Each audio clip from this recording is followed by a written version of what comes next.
Assalamualaikum warahmatullahi wabarakatuh. Masih bersama Seni Perang.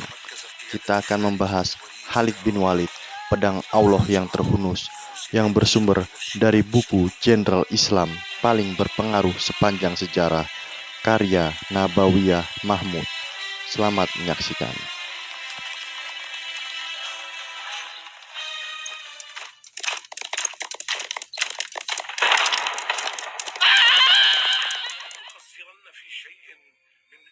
Ayah Khalid bernama Walid bin Mughirah adalah seorang bangsawan di kalangan kaum Quraisy pada masa jahiliyah. Di Mekah, Khalid dikenal sebagai pemuda pilihan dan jagoan yang dimiliki oleh kota tersebut. Ketika usianya belum menginjak dewasa, dia telah mendapatkan kedudukan yang tinggi di antara para pemuka Quraisy. Pada permulaan Islam, ayah Khalid, Walid bin Mughirah, sangat membenci Islam. Bahkan dikenal sebagai orang yang paling sengit memusuhi dakwah Islam. Dia adalah orang yang paling kuat tekanannya kepada para penganut Islam. Memang, kala itu Walid menjadi pembesar kaum musyrik. Akan tetapi, ketika Walid meninggal dunia akibat penyakit yang dideritanya, muncullah Khalid bin Walid menggantikan posisi ayahnya. Orang-orang Quraisy sangat berkeinginan agar Khalid tetap berdiri di pihak mereka, terutama setelah Hamzah bin Abdul Muthalib dan Umar bin Khattab radhiyallahu anhu masuk Islam. Peperangan pertama antara kaum muslimin dan musyrikin adalah di medan perang Badar. Saat itu, Khalid adalah salah seorang pemimpin pasukan musyrikin. Demikian pula saudaranya, Walid bin Walid. Pada saat perang Badar, Walid bin Walid berhasil ditawan. Ketika Nabi Muhammad SAW memberi pilihan kepadanya antara memeluk Islam atau bebas dengan tebusan yang dibayar oleh keluarganya, Khalid pun bergegas untuk menebus dan membawa pulang saudaranya itu. Namun, yang sangat mengejutkan Khalid, setibanya di Mekah, justru Walid secara terang-terangan memproklamirkan keislamannya di hadapan orang-orang Quraisy.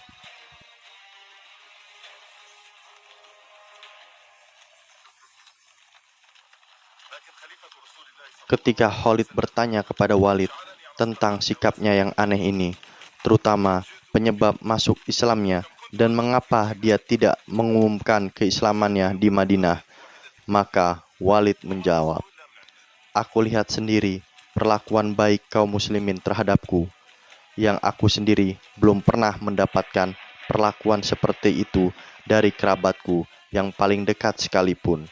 Hanya saja aku khawatir jika aku masuk Islam di Madinah, jangan-jangan kaum muslimin yang menuduhku masuk Islam karena takut ditawan." Penentangan Khalid terhadap Islam semakin besar dengan masuk Islamnya Walid. Pada perang Uhud, Khalid bin Walid menjadi pemimpin pasukan berkuda kaum musyrikin. Ia bersama pasukan yang dipimpinnya memutar balik arah kudanya untuk melancarkan serangan kepada pasukan panah kaum muslimin yang melanggar perintah Rasulullah SAW.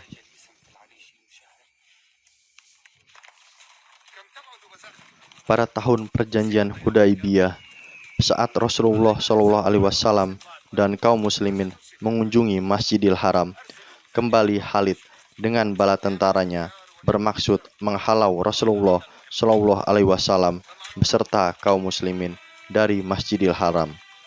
Akan tetapi, Khalid menemukan mereka sedang melakukan sholat berjamaah bersama Nabi Muhammad SAW sebagai imam mereka.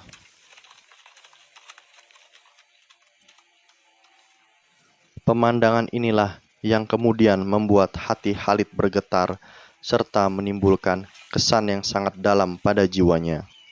Tak lama setelah itu, Rasulullah SAW mengutus Walid bin Walid, saudaranya Khalid, untuk mengajaknya masuk Islam serta menyampaikan salam beliau dan memberitahu dia bahwa selama ini Rasulullah SAW selalu menanyakan dirinya. Akhirnya, Khalid pun menghadap Rasulullah SAW dan memproklamirkan keislamannya. Hal itu terjadi beberapa hari sebelum Fatu Makkah atau pembebasan Makkah.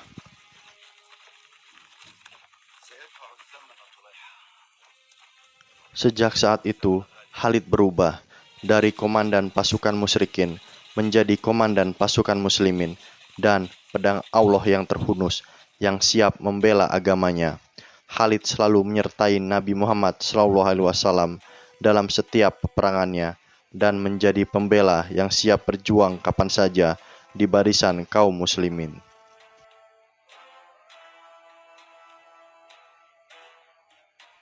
Cahaya Islam telah menembus ke relung hati Khalid bin Walid radhiyallahu anhu. Setelah itu, dia benar-benar menjadi pedang Allah. Di Perang Mu'tah, Rasulullah SAW menunjuk Zaid bin Haritsah sebagai pimpinan pasukan. Kemudian, apabila dia gugur, hendaknya dilanjutkan oleh Ja'far bin Abu Thalib. Dan apabila dia gugur juga, maka dilanjutkan oleh Abdullah bin Rawaha. Pada peperangan Mu'tah itu, ketiga-tiganya gugur di medan perang. Akhirnya, kaum muslimin mencari orang yang akan memimpin pasukan. Mereka pun sepakat untuk mengangkat Khalid bin Walid sebagai komandan pasukan setelah ketiga orang yang ditunjuk oleh Rasulullah SAW gugur.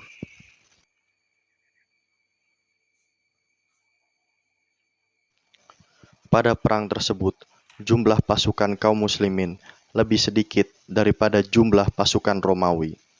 Bahkan, jumlah mereka berlipat-lipat lebih banyak. Bagi Khalid, tidak ada pilihan lain kecuali menarik mundur pasukannya dengan kerugian minimal. Akhirnya, pasukan muslimin mundur dan kembali ke Madinah dengan jumlah korban yang sedikit. Melihat keputusan Khalid ini, para penduduk Madinah menyambutnya dengan celaan dan menjuluki pasukan itu sebagai orang-orang yang lari dari peperangan.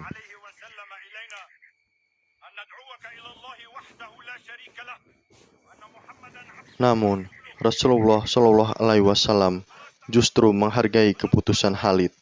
Beliau pun bersabda, sesungguhnya mereka itu akan kembali melakukan penyerangan dengan izin Allah. Dan sekali-kali mereka bukanlah orang-orang yang lari dari peperangan.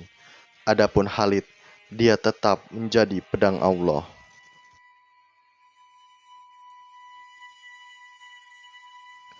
Setelah Nabi Muhammad SAW wafat, tanah yang diinjak oleh kaum muslimin serasa sempit. Orang-orang yang suka bikin onar dan munafik kembali kepada kekafirannya dan kesesatan mereka. Akibatnya, banyak penduduk Arab yang dulunya memproklamirkan keislamannya kini murtad dan enggan membayar zakat.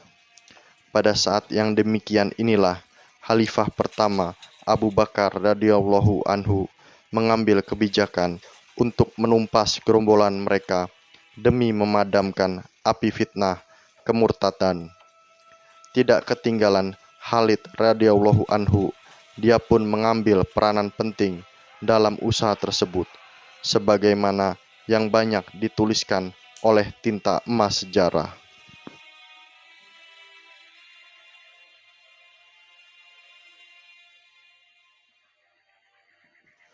Musailamah al-Kadzab bukan saja mengaku nabi, bahkan lebih dari itu. Dia mendapatkan dukungan penuh dari kaumnya, Bani Hanifah dari Yamamah, Yaman. Selain itu, seorang wanita bernama Sajah juga mengaku sebagai nabi dan turut bergabung dengan Musailamah, bahkan menikah dengannya. Dengan perkawinan ini, dua kekuatan mereka dapat disatukan.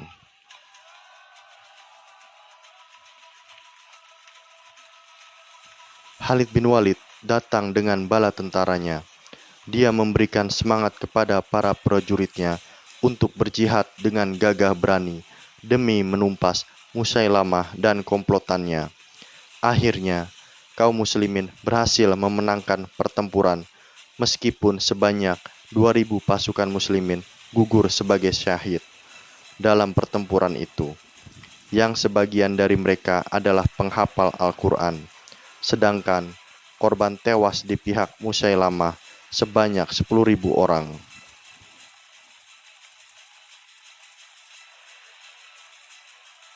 Dengan berakhirnya penumpasan Yamamah tersebut, berakhir pula misi penumpasan kaum murtad di Jazirah Arab.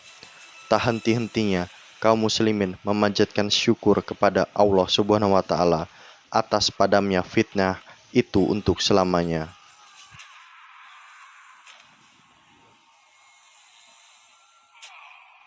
Khalifah Abu Bakar menyadari Imperium Persia di Irak dan Romawi di Syam merupakan dua kekuatan adidaya yang sangat membahayakan. Untuk mengatasi hal tersebut, diutuslah Khalid untuk mengajak mereka masuk Islam, atau kalau mereka menolaknya, masih ada opsi lain, jizyah atau perang.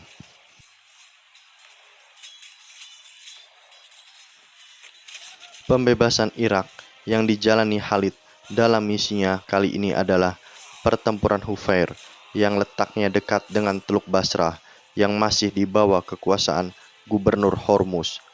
Khalid pun menyudahi perang tanding dengan membunuh Hormuz. Setelah itu, kaum muslimin menyerbu pasukan Persia dengan kemenangan di pihak kaum muslimin.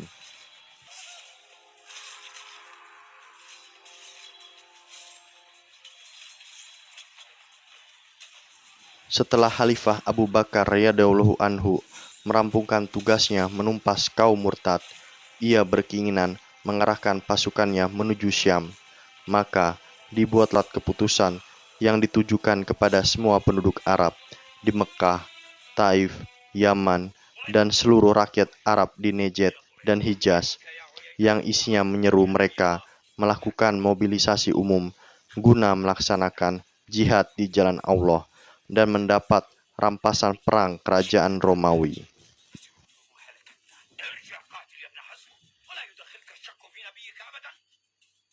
Sesampainya di Yarmuk, Khalid dan pasukannya bertemu dengan tentara kaum muslimin.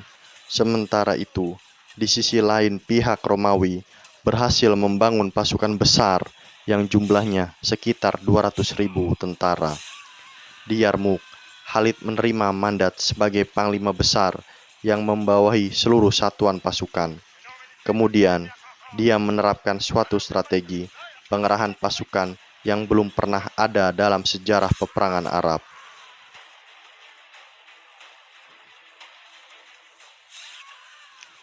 Perang Yarmuk adalah saksi kegagahan kaum muslimin dalam pengorbanan jiwa dan raga di jalan Allah Subhanahu wa taala.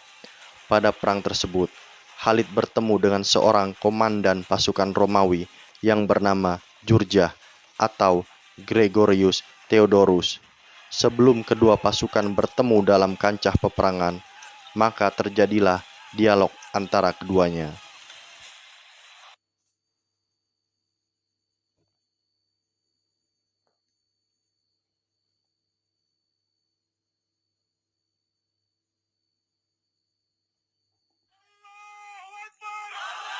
Setelah dialog yang cukup panjang, cahaya Islam mulai menerobos ke hati Gregorius.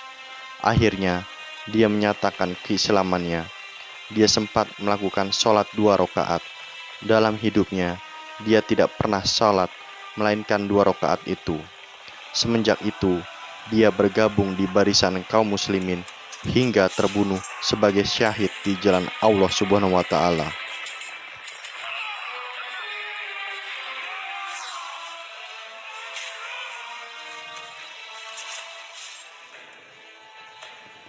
Kaum muslimin terus berusaha menggetarkan tentara Romawi dan mengobrak-abrik barisan mereka, hingga akhirnya kekalahan demi kekalahan terus menghampiri pasukan Romawi.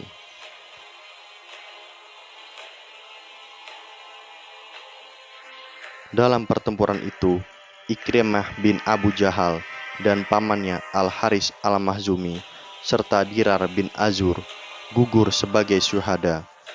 kemenangan berpihak kepada kaum muslimin. Sementara rantai yang diikatkan kepada pasukan Romawi tidak lagi mampu menahan mereka untuk lari dari medan tempur.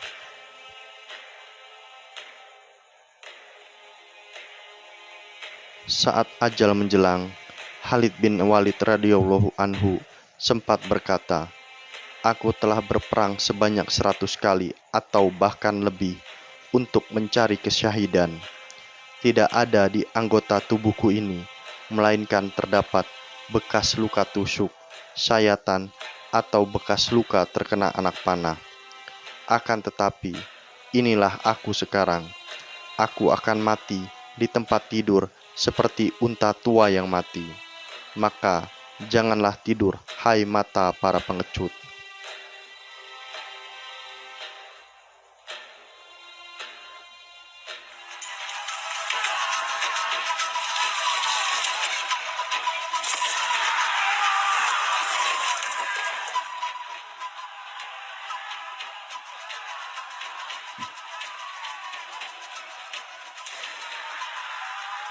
Khalid bin Walid radhiyallahu anhu wafat di masa kekhilafahan Umar bin Khattab radhiyallahu anhu.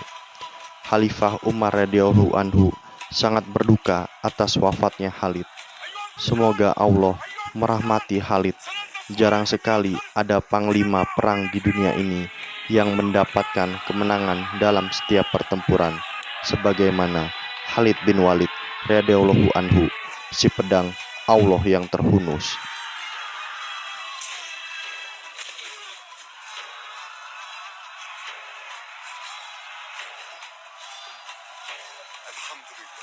Sekian dari kami, Seni Perang.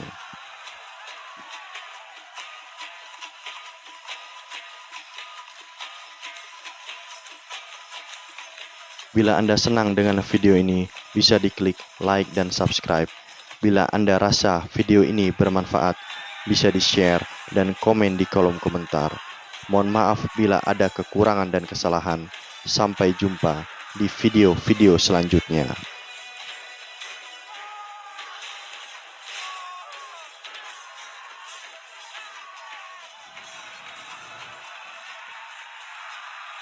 Salam dari kami, Seni Perang.